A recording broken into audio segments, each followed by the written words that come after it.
با سلام خدمت عزیزان گل.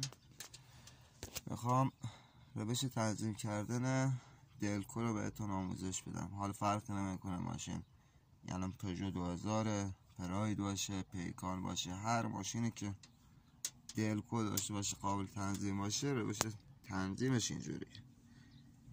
دلکوشه میذارم اینجا.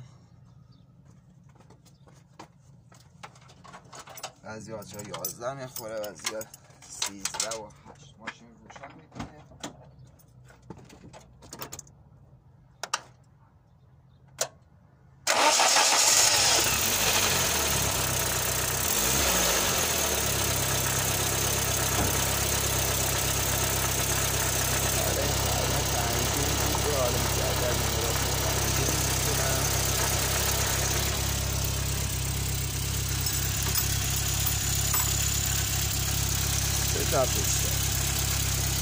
داره باز میکنه،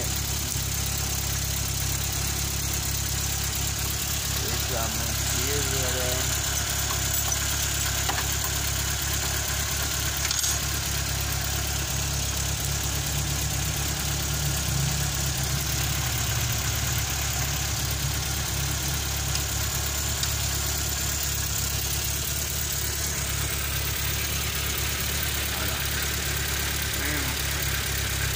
از این ور داره بد کار بکنه، خاموش میخواد بشه. نگاه هرچی میره تو از ضعیف میشه.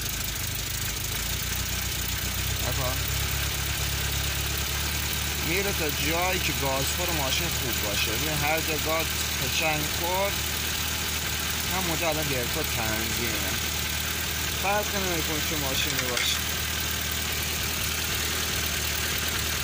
تنظیم کردن دلکو و همین راحتی.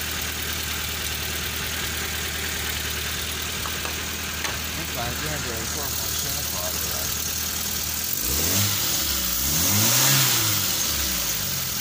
گازخور ماشین خیلی چیک و خوشه.